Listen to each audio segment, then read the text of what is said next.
நாம் இன்னைக்கு பார்க்க இருக்கிறது அத்தியாயம் 13. நம்ம நேத்தைக்கு வரைக்கும் பார்த்த விஷயம் என்னன்னா, நித்தியம் எது, அநித்தியம் எது? அதை எப்படி நம்ம பிரித்தறிந்து பார்க்க முடியும் அப்படிங்கிறத சாமி சொல்லியிருந்தாரு. அந்த நித்தியமா இருக்கக்கூடிய அந்த ஜீவன், அநித்தியமா இருக்கக்கூடிய மாயையில அது சேர்ந்து கலந்திருக்குது. அதுக்கு காரணம் என்ன அப்படின்னா, அது சேர்ந்து கலந்திருக்கிறதுனால நமக்கு எந்த ஒரு தோஷமும் இல்ல அப்படின்னு நினைச்சிட்டு இருக்குது.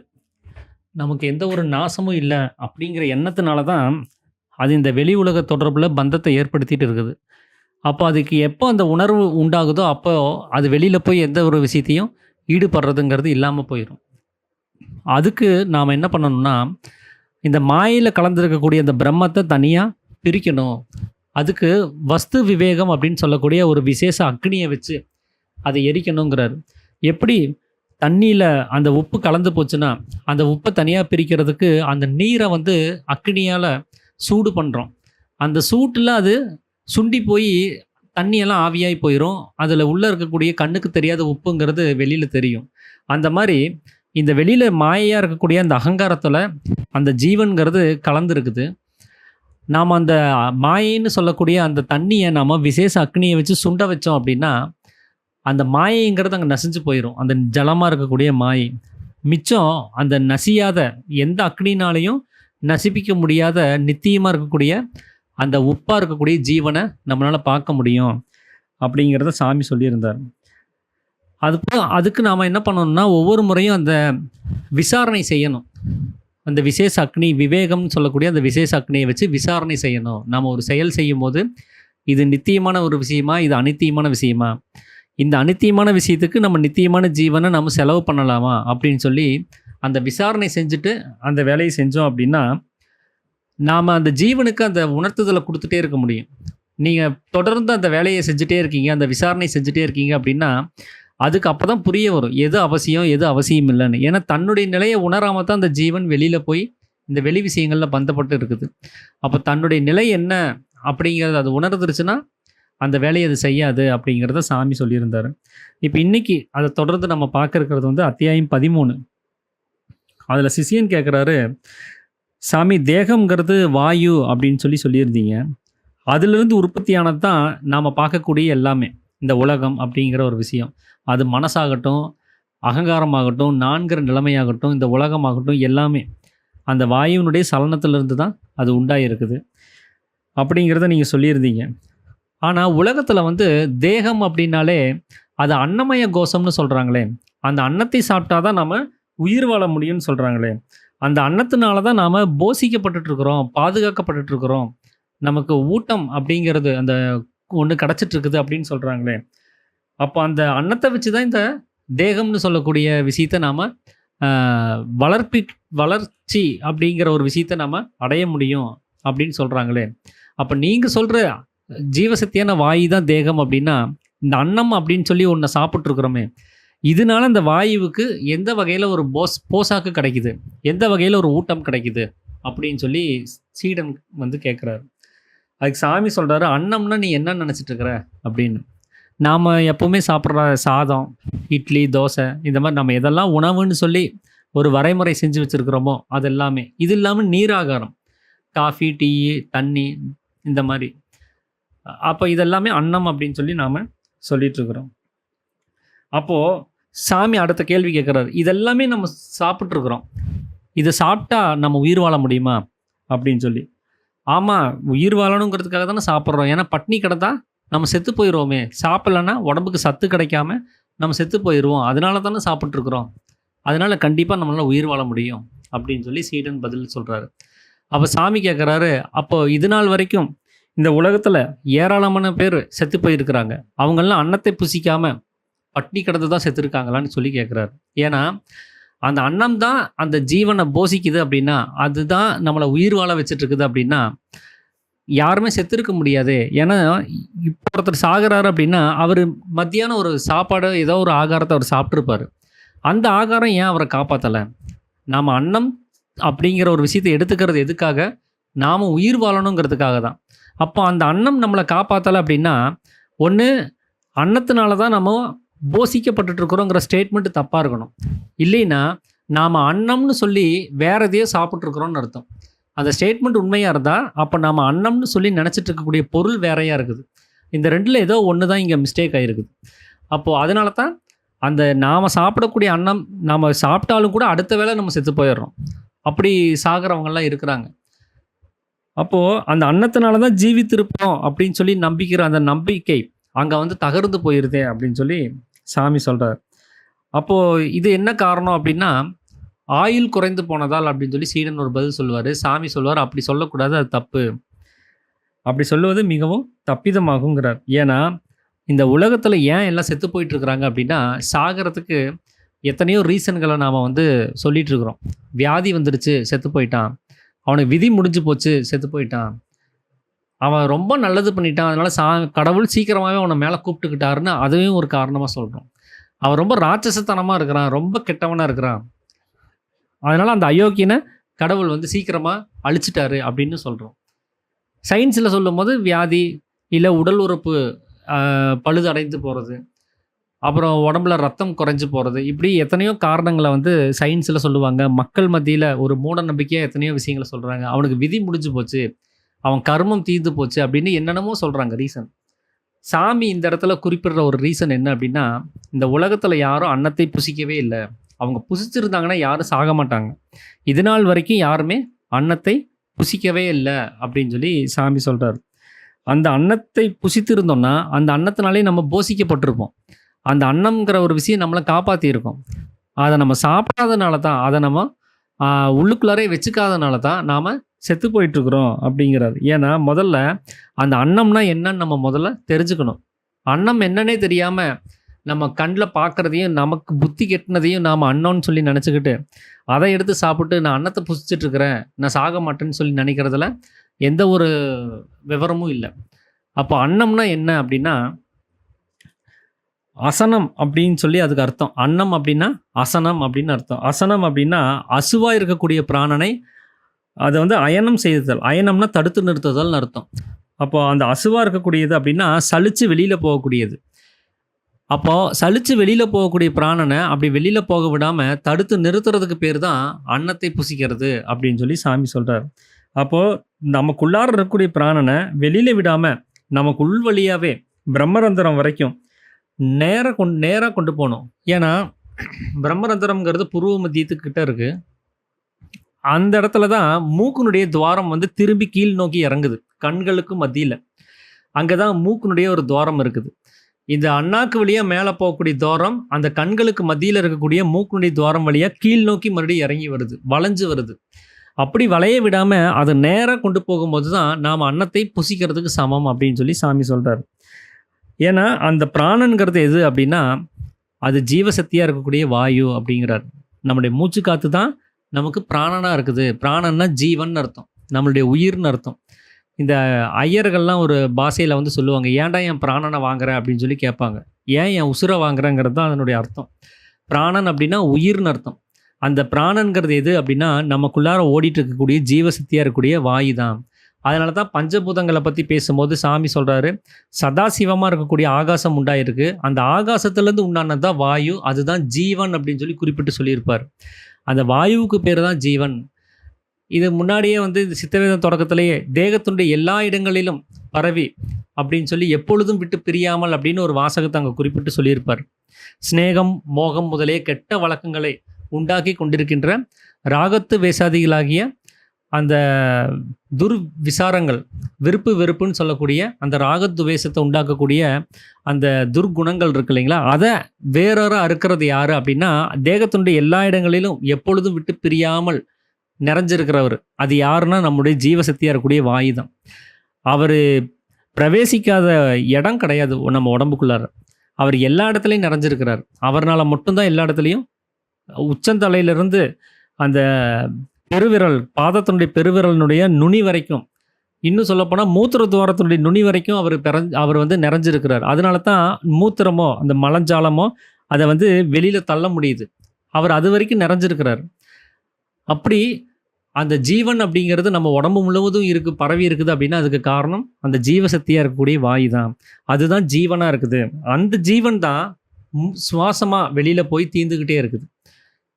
நம்ம பார்க்கும்போதும், கேட்கும்போதும், பேசும்போதும், நம்ம அந்த வாசனை அறியும் போதும், சுவாசிக்கும் போதும், தொட்டு அறியும் போதும், இப்படி நெறையா விஷயங்கள்ல அது ஜீவசக்தியா இருக்கக்கூடிய வாயுவா தான் அது வெளியில போகுது. பார்க்கும்போது இது இது வழியா ஒரு வாயு வெளியில போகுது. பார்வை நீங்க பார்க்கறதுக்குன்னே ஒரு தசவாயுக்கள்ல ஒரு வாயு வேலை செய்யுது. ஜீரணத்துக்கு தசவாயுக்கள்ல ஒரு வாயு வேலை செய்யுது. மலம் வெளியில தள்ளுறதுக்கு தசவாயுக்கள்ல ஒரு வாயு வந்து வேலை செய்யுது. மூத்திரம் அப்படிங்கிறத வெளியில தள்ளுறதுக்கு ஒரு வாயு வேலை செய்யுது. அந்த சம்யோக சமயத்துல சுக்கிலத்த கொண்டு போய் கர்ப்ப பாத்திரத்துல தள்ளுறதுக்கு ஒரு வாயு வேலை செய்யுது. இப்படி 10 வகையான தொழில்களுக்கும் 10 வகையான பெயர்கள் வைக்கப்பட்டிருக்கிறாங்க. அந்தந்த தொழில்கள செய்யும்போது அந்த வாயுவுக்கு வேற வேற பெயர் சூட்டி வச்சிருக்கிறாங்க. அப்போ அந்த ஜீவசக்தியா இருக்கக்கூடிய வாயு தான் அத்தனை தொழில்களையும் செய்யுது. அந்த வாயு தான் நமக்குள்ளார ஜீவனா இருக்குது. அந்த ஜீவனா இருக்கக்கூடிய வாயுவ தான் நாம அன்னமா அத வந்து நம்ம சேவிக்கணும். அத நம்ம இது நாள் வரைக்கும் யாருமே செய்யல. ஏன்னா, அந்த வாயுவினுடைய அ பலன் என்னன்னு நமக்கு இது நாள் வரைக்கும் தெரியல. அந்த வாயு எதுக்காக இருக்குன்னு நமக்கு தெரியல.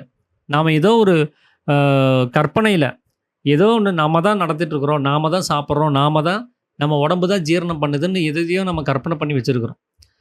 ஆனா உண்மையாவே இது அத்தனையும் பண்ணிட்டு இருக்கிறது அந்த வாயு தாங்கிறத நாம இப்ப வரைக்கும் நம்ம புரிஞ்சுக்காம தான் இருக்கிறோம். அதனால தான் செத்துப்போன பிணத்த சாமி கவனிக்க சொல்றாரு. அத கவனிங்க. அதுக்குள்ளார வாயுனுடைய நடமாட்டம் இல்ல. அதனால பார்க்கவோ, கேட்கவோ, அறியவோ செய்ய முடியறதில்ல. அதனால சாப்பிட முடியாது. அதனால ஜீரணம் பண்ண முடியாது. அதனால தொட்டா உணர முடியாது. அப்போ எந்த வேலையும் அதனால செய்ய முடியறது கிடையாது. அதுகிட்ட இருந்து அந்த மலத்வாரம் அதாவது மலமோ இல்ல ஜலமோ அந்த மூத்திரமோ வெளியில வர்றது கிடையாது. அது வயித்துக்குள்ளார இருந்தா இருந்தது தான். சாகும்போது அவர் வயித்துக்குள்ளார சாப்பிட்டது ஏதாவது மலம் இருந்துச்சுன்னா அது இருந்தது தான். அத வெளியில தள்ளுறதுக்கு முடியாது. அப்போ அந்த ஜீவசக்தியா இருக்கக்கூடிய வாயு தான் இத்தனை வேலையும் செஞ்சுட்டு இருக்குங்கிறத நீங்க பிணத்த பார்த்தீங்கன்னா கண்டுபிடிச்சிடலாம். அதுல வாயு நடமாட்டம் இருக்கிற வரைக்கும் தான் இந்த தொழில்களுக்கெல்லாம் ஒரு வேலை. அந்த தொழில்ங்கிறது நடக்கும். அந்த ஜீவசக்தியான வாயு அங்க இல்லாம போகும்போது, எந்த தொழிலும் நடக்காம போகுது. அப்ப இது நாள் வரைக்கும் அந்த தொழில செஞ்சுட்டு இருந்தது யாருன்னா, அந்த ஜீவசக்தியா இருக்கக்கூடிய வாயு தான். அந்த வாயு தான் அங்க ஜீவனா இருக்குது. அந்த ஜீவன் போயிடுச்சுன்னா, நாம பிணமாயிடுறோம். அந்த பிணத்தினால எந்த ஒரு வேலையும் செய்ய முடியறது கிடையாது. அது மட்டும் இல்லாம, இப்ப நம்ம உணவ பத்தி தான் பேசிட்டு இருக்கிறோம். அன்னம் நம்மள போஷிக்கக்கூடிய, அந்த ஜீவன போஷிக்கக்கூடிய ஒரு உணவு. அத நாம குடுக்கலன்னு சொல்லி சாமி சொல்றாரு. நாம சாப்பிட்டதெல்லாம் வந்து இந்த உடம்ப போஷிக்கிறதுக்கான அன்னத்த தான் நாம சாப்பிட்டு இருந்தோம். இந்த உடம்ப வளர்க்கறதுக்காகவும், இந்த உடம்ப போஷிக்கிறதுக்காகவும். ஏன்னா, தேகம் அப்படின்னு சொல்லும்போது, நாம இந்த உடம்ப தான் தேகம்னு நெனச்சிட்டு இருந்தோம். அதத்தான் சாமி முன்னாடியே 4ஆம் அத்தியாயத்திலேயே தேகம்ங்கிறது இந்த உடம்பு கிடையாது. ஏன்னா, இது நசிஞ்சு போகாத ஒரு பொருள். செத்தபோதும் இருக்கக்கூடிய பொருள். தேகம் அப்படின்னா தகித்து கொண்டிருப்பதா இருக்கணும். சரீரம் அப்படின்னா சலிச்சு வெளியில போகக்கூடியதா இருக்கணும். அங்க தீர்ந்து போறதா இருக்கணும். அது முழுவதும் தீர்ந்து போகும்போது பிணமாயிடுறோம். அப்ப இந்த உடம்பு தேகம் அப்படின்னா, நாம அங்க பிணமாகும்போது இந்த தேகத்த பார்க்கவே செய்றோம். அத புதைச்சா மிச்சம் மீதி இருக்கவே செய்யுது. எரிச்சா சாம்பலாவது மிஞ்சுது. அப்போ இது முழுவதும் நசிஞ்சு போகாததுனால இத தேகம்னு சொல்ல முடியாது. ஒருத்தன் செத்து போயிட்டான்னா, அங்க இல்லாம போகணும். அதுக்கு பேரு தான் தேகம். அப்படி இல்லாம போகக்கூடிய வஸ்து நமக்குள்ளார ஜீவசக்தியான வாயுவா இருக்குது. அந்த வஸ்து தான் அங்க இல்லாம போகுது. அதனால அதுதான் தேகம்னு சொல்லியிருந்தாரு. இப்போ இந்த தேகத்துக்கான குழப்பம் இருக்கிறனால தான் இங்க அன்னத்துக்கான குழப்பமும் உண்டாகிறதுக்கு காரணம். அந்த தேகம்னு சொல்லும்போது அது ஜீவசக்தியான வாயுவா இருக்கு. அந்த தேகத்த போஷிக்கிறதுக்கு என்ன வேணும்னு நம்ம இது நாள் வரைக்கும் யோசிச்சது கிடையாது. ஏன்னா தேகம்னா என்னன்னு இப்பதான் நாம புரிஞ்சுக்கிட்டோம். அப்போ அந்த தேகத்துக்கு எது அன்னமா இருக்குங்கிறத இனிமேல் தான் தெரிஞ்சுக்கிட்டு நாம அத புசிக்க வேண்டியதா இருக்குது. அத நம்ம உட்கொள்ள வேண்டியதா இருக்கு. அப்ப இது நாள் வரைக்கும் இத தேகம்னு நினைச்சதுனால தான், இத போஷிக்கக்கூடிய இந்த உணவு பதார்த்தங்கள நாம அன்னம்னு நாம தவறா புரிஞ்சுக்கிறதுக்கான ஒரு வாய்ப்பு உண்டாயிடுச்சு. அதனால நாம சாப்பிடக்கூடிய இந்த உணவு பதார்த்தங்கள் இது எல்லாமே வந்து இந்த உடம்ப இந்த ஜடம்னு சொல்லக்கூடிய இந்த உடம்பு போஷிக்கிறதுக்கு மட்டும் தான் உபயோகமா இருக்குமே தவிர, அந்த ஜீவன போஷிக்கிறதுக்கு அது எந்த வகையிலயும் உபயோகம் பண்றது கிடையாது. அந்த ஜீவனுக்கான உணவுங்கிறது வேற. நாம அத கண்டுபிடிச்சா தான் அந்த ஜீவன காப்பாத்தி வைக்கிறதுக்கான ஒரு அன்னத்த நம்மளால புசிக்க முடியும். ஜீவனுக்கு எது உணவா இருக்குது அப்படிங்கிறத நம்ம முதல்ல தெரிஞ்சுக்கணும்னு சொல்லி சாமி சொல்றாரு. ஒருத்தன் சாப்பிடவே இல்ல. ஒரு 30, 40 நாளா அவன் சாப்பிடவே இல்ல. அவனால உயிர் வாழ முடியும். ஏன்னா உடம்புல கொஞ்சம் சக்தி இருக்கும். அந்த சக்திய வச்சு அவனால நடக்க முடியும், பேச முடியும், எல்லாமே செய்ய முடியும். நாள் போக போக அந்த சக்தி குறைபாடு ஏற்படும்போது, அப்பதான் அவனுக்கு படுத்த படுக்கையா இருக்கக்கூடிய நிலைமையே உண்டாகும். அவன் சாப்பிடாம இருக்கிறான் அப்படின்னா, அந்த 40 நாள் கழிச்சு அவனுக்கு கொஞ்சம் அந்த தளர்ச்சி ஏற்படும். உடம்புல சக்தி குறைவுபாடு அப்படிங்கிற ஒரு தளர்ச்சி ஏற்படும். அது வரைக்கும் அவனால் அந்த ஜீவனை காப்பாற்றிக்க முடியுது. ஏன்னா உள்ளுக்குள்ளார அந்த சக்தியை வச்சு அது வாழ்ந்துட்டு இருக்குது. அப்போது அந்த ஒரு நீர்னு ஒன்று தண்ணி இருக்குது குடிக்கிறோம். அப்படி தண்ணி குடிக்காமல் கூட நம்மளால் ரொம்ப நாட்கள் நம்மளால் உயிர் வாழ்ந்துட முடியும். ஏன்னா உடம்புலேயே கொஞ்சம் தண்ணி இருக்கும். அந்த தண்ணியை வச்சுக்கிட்டு இல்லை ஈரப்பதத்தில் இருக்கக்கூடிய தண்ணி அந்த உடம்பு உறிஞ்சியாவது உயிர் வாழ்கிறதுக்கான ஒரு தேவைங்கிறது அங்கே இருக்கவே செய்யும். ஆனால் நம்மளுக்கு மூச்சு காத்துன்னு ஒன்று இருக்குது நம்ம உடம்புக்குள்ளார. உள்ளாரையும் வெளியிலையும் போயிட்டு வந்துட்டே இருக்குது.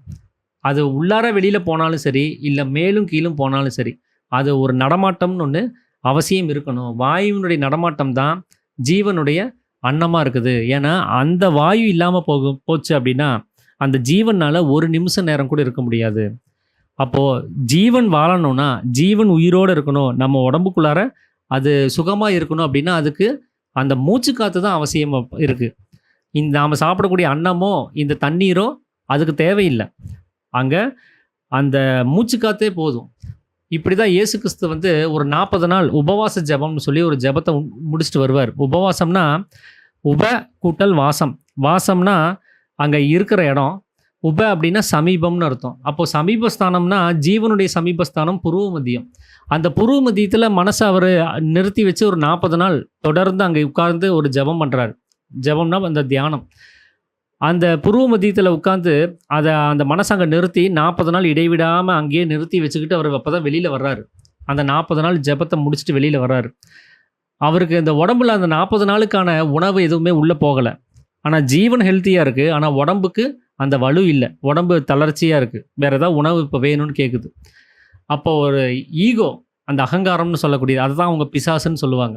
ஒரு பிசாசு வந்து சாத்தான்னு சொல்லுவாங்க. அந்த சாத்தான் வந்து இயேசு கிறிஸ்துக்கிட்ட சொல்லும், நீ தான் ராஜகுமாரனாச்சே, நீ தான் தேவகுமாரனாச்சே, இந்த கற்களை எல்லாம் அப்பமாகும்படி, அதாவது பிரெட்டு ஆகும்படி கட்டளையிடு, அதெல்லாமே மாறிடும் அப்படின்னு சொல்லி அவரை உசுப்பேத்துது.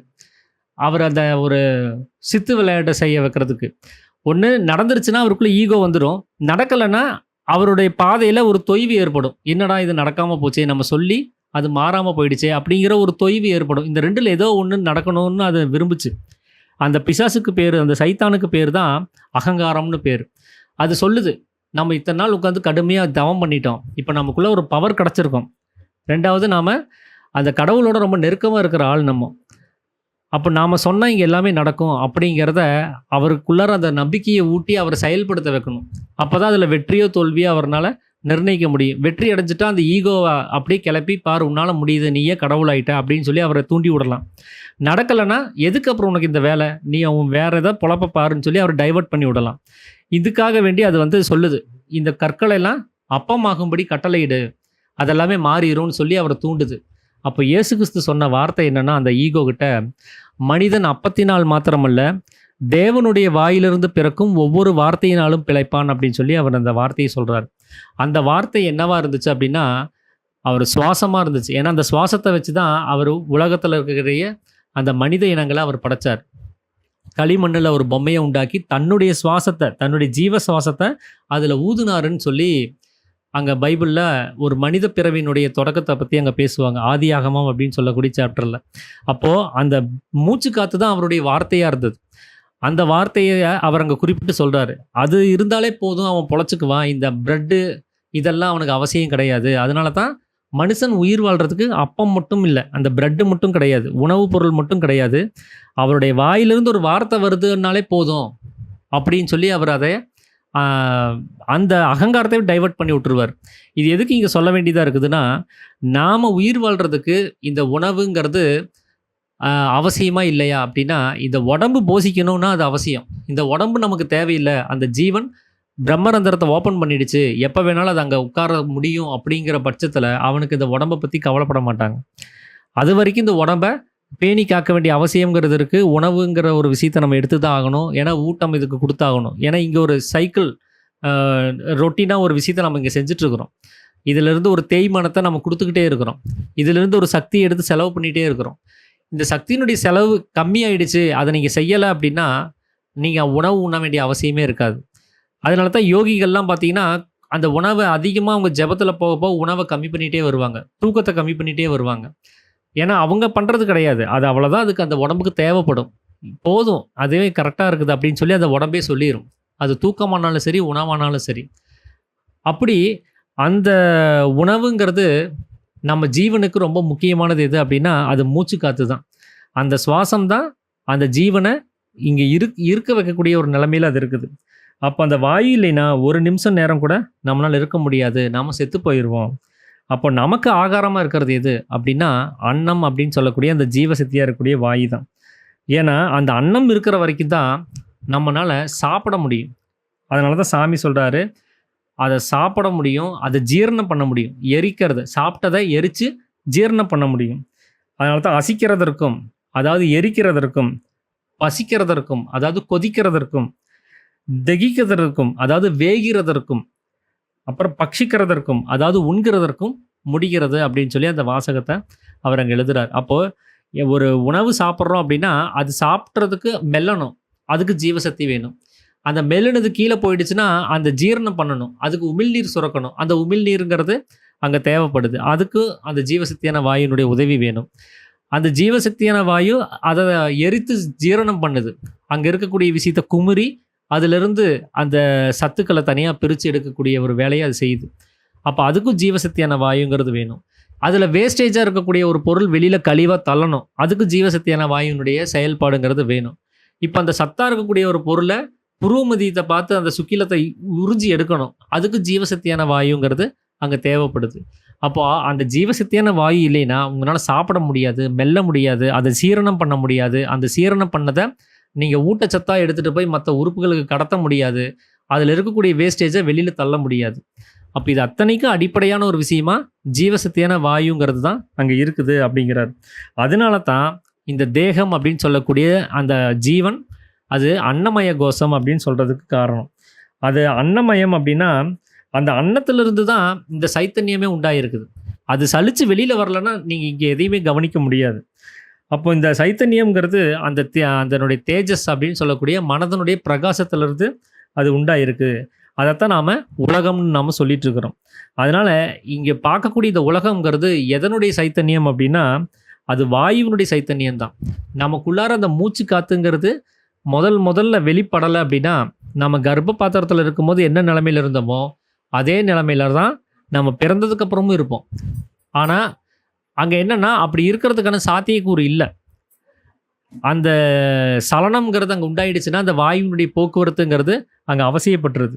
அதனால அந்த ஜீவசக்தியாக இருக்கக்கூடிய அந்த வாயு தான் சாமி வந்து அன்னம் அப்படின்னு சொல்லி சொல்றாரு. அந்த அன்னத்தை நம்ம சாப்பிட்டா மட்டும்தான், அதை உட்கொண்டா மட்டும்தான் நம்மளால ஜீவித்திருக்க முடியும், அந்த ஜீவனை காப்பாற்றி வச்சிருக்க முடியும். அதனால அதனால தான் இவங்க சொல்றாங்க, அந்த அன்னமயமாகும் தேகம் அப்படின்னு அதனால தான் அவங்க சொல்றாங்க. அந்த அன்னத்தினால தான் நாம இந்த தேகம்னு சொல்லக்கூடிய இந்த ஜீவனை நாம போஷிச்சுட்டு இருக்கிறோம், பாதுகாத்துட்டு இருக்கிறோம் அப்படிங்கிறார்.